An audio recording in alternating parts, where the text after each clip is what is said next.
Bom dia a todos. Vamos então iniciar mais um estudo sobre a Palavra de Deus. Hoje falaremos sobre a natureza essencial de Deus. Algumas pessoas dizem ser impossível conhecer a Deus. Apesar daqueles que creem na teologia reformada como eu, saberem claramente que não podemos nos achegar a Deus, porque a nossa natureza é diferente da natureza de Deus, do nosso Senhor, isso não implica que não possamos ter algum conhecimento de Deus. Podemos sim conhecer a Deus, mas em parte. A partir da revelação geral, que estudamos em aulas anteriores, e a pergunta-chave do nosso estudo de hoje é: se o homem fosse abandonado aos seus próprios esforços, ele poderia descobrir ou conhecer a Deus? Vamos estudar um pouquinho mais sobre a natureza essencial do nosso Deus para respondermos a essa pergunta. Conhecimento de Deus. Deus, ele é um espírito puro. A Bíblia, ela não nos fornece qualquer definição sobre Deus.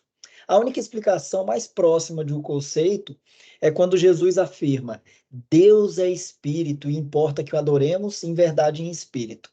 Então, isso significa que Deus é essencialmente espírito, que todas as suas características, suas qualidades, elas pertencem a uma ideia de espírito perfeito. E o fato de Deus ser um espírito puro significa que ele não possui corpo, não importa de que espécie possa ser. Portanto, quando dissemos que temos um conhecimento inato, como eu destaco aí, de Deus, quer dizer que, sob condições normais, se desenvolve em cada um de nós, nos homens, a partir do momento em que fomos feitos à imagem e semelhança do Senhor. Mas isso é um conhecimento geral. Isso, como o próprio termo diz, é um conhecimento inato. Jesus reflete isso aí em Mateus 11:27, que diz: Todas as coisas me foram entregues por meu Pai, e ninguém conhece plenamente o Filho, senão o Pai.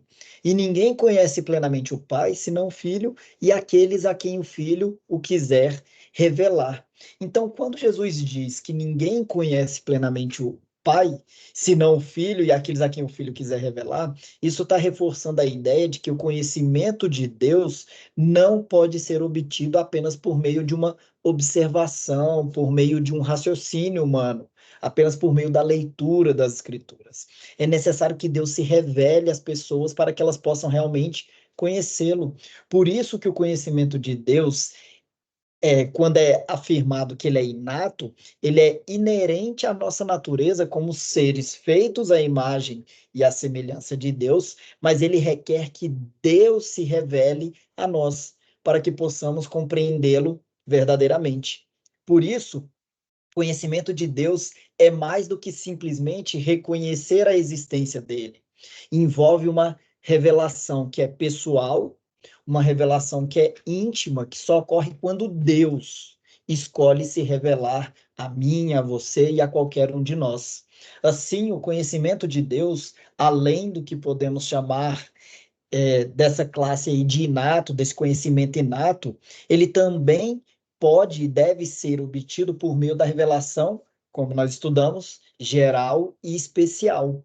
Aqui nós estamos falando de buscar a Deus de uma forma consciente, uma forma contínua.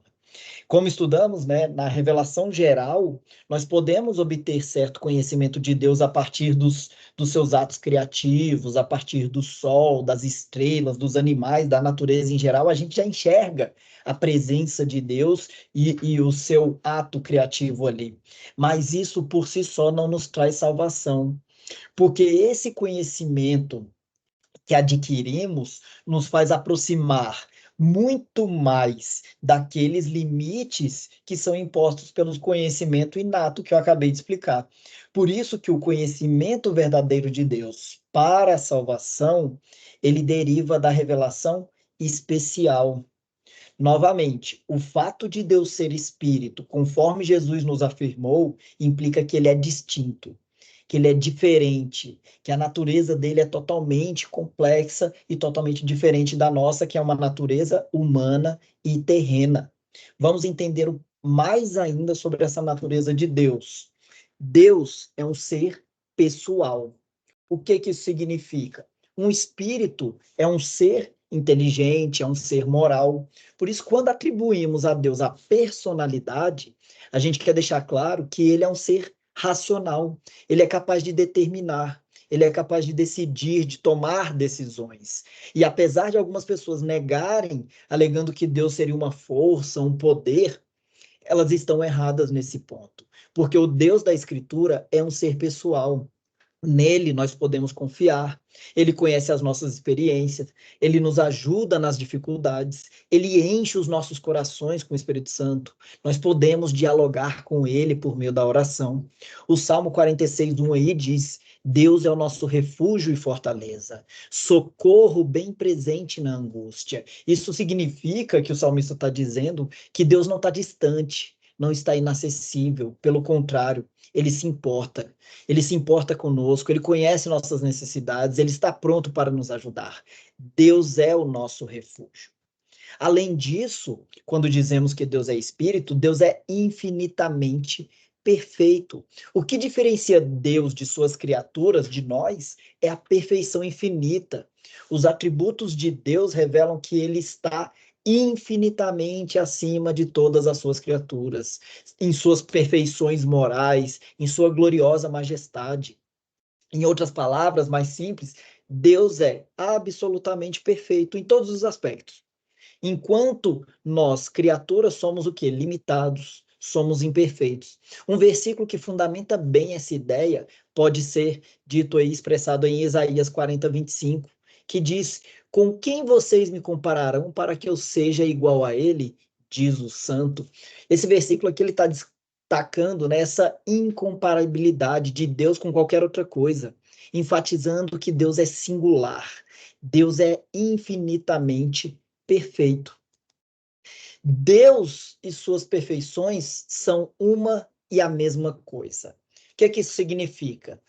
Simplicidade é uma característica fundamental de Deus. A simplicidade de Deus, quando é afirmada, significa que o ser de Deus, os atributos dele, não são separados, não são compostos, eles são intrinsecamente unidos, como uma única realidade. Em outros termos aqui, Deus não é formado por partes. Deus não é dividido. A sua essência é completa, a sua essência é coerente e todos os seus atributos são expressões dessa própria essência de Deus, essa essência única, unida. Então, quando a Bíblia diz que Deus é verdade, vida, luz, amor, justiça e assim por diante, ela está afirmando que esses atributos não são coisas adicionadas a Deus.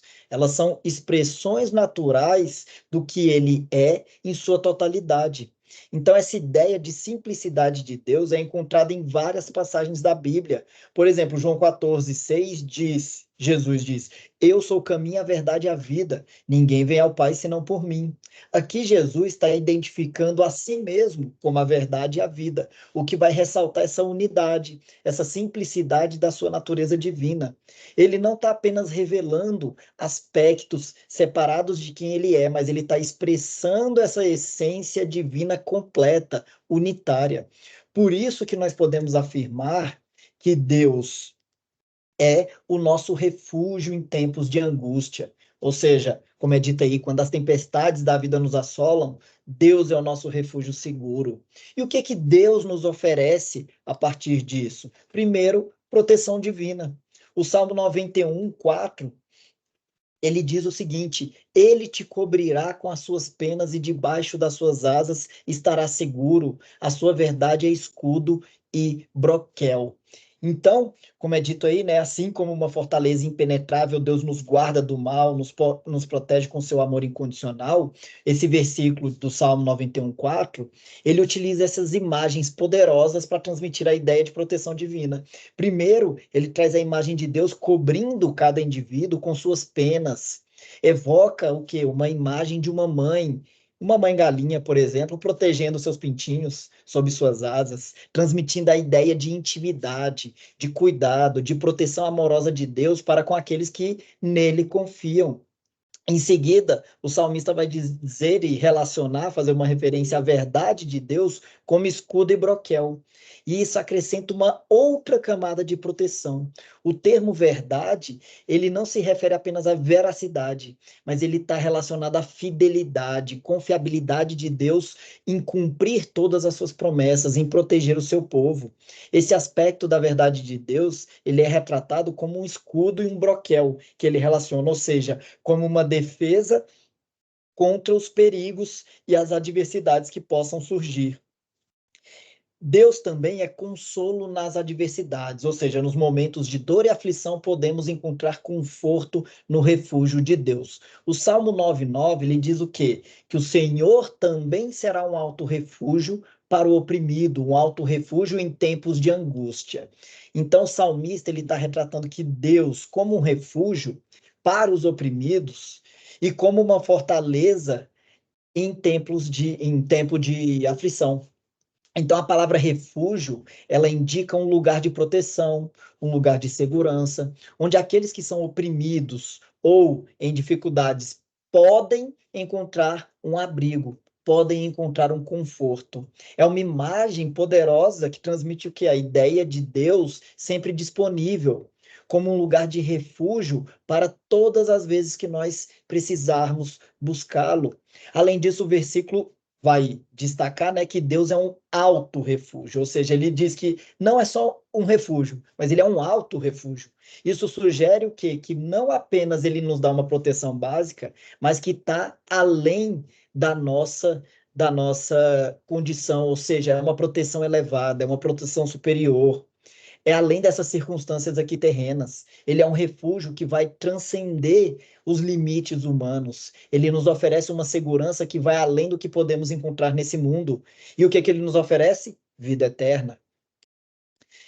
E a conclusão desse estudo de hoje é que o quê? Que a natureza essencial de Deus ser transcendente, amoroso, protetor, ele é esse refúgio seguro para aqueles que o buscam. Oferece proteção, oferece segurança em meio a todas as adversidades que nós temos aqui na vida. Ao mesmo tempo, Deus é um ser espiritual, cuja adoração requer sinceridade, autenticidade. Nós devemos buscar pela verdade divina.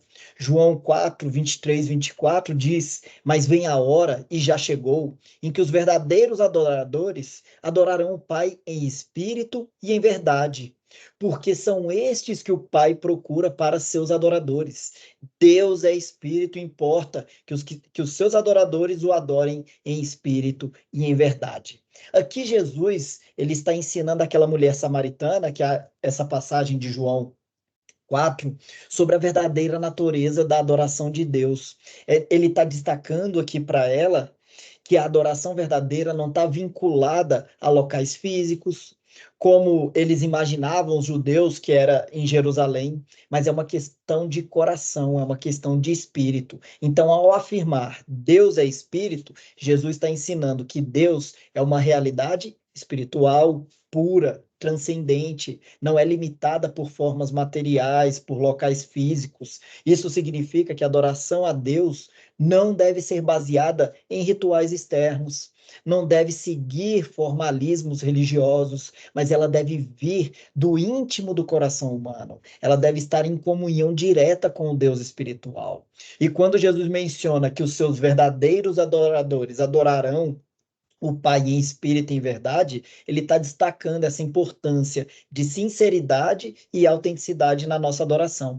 A verdadeira adoração não é apenas uma questão de citações, de palavras bonitas, ou apenas ali alguns atos de justiça social. Ela tem que ser uma expressão genuína do coração, que busca se conectar com Deus em espírito e em conformidade com sua vontade e com sua verdade, que está escrito nas Escrituras. Uma parábola que Jesus nos ensinou muito bem sobre a prática do cumprimento, né, das suas palavras, é quando ele diz que nós somos o quê? O sal da terra.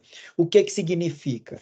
O sal, ele preserva a carne da corrupção, ele retarda a sua deteriorização. Então, Jesus, ele quer que nós, como seus seguidores, reprimamos o mal do mundo.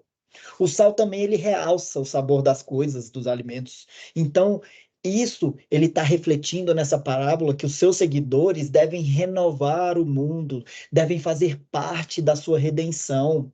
E o sal também, ele muitas vezes ele é misturado, né, com outros ingredientes. E isso significa que os eleitos devem participar da cura do mundo, não da sua destruição. Eles devem ser o povo de Deus, eles devem levar o evangelho, eles devem pregar o evangelho. Essa missão Jesus não trouxe sozinho, ele nos trouxe, nos chamou para fazer parte do seu povo e daí sim nos misturarmos a ponto de levarmos a palavra fidedigna.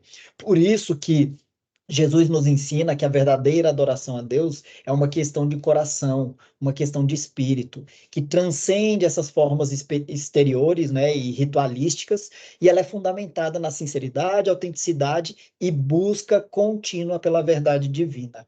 Portanto, né, explicando aí de uma forma clara esse tema do estudo de hoje sobre a natureza essencial de Deus, deve ser compreendida como uma combinação de amor, de proteção, de transcendência espiritual e de verdade. Elas devem refletir a bondade e a soberania de Deus sobre todas as coisas. É sobre isso que devemos pregar.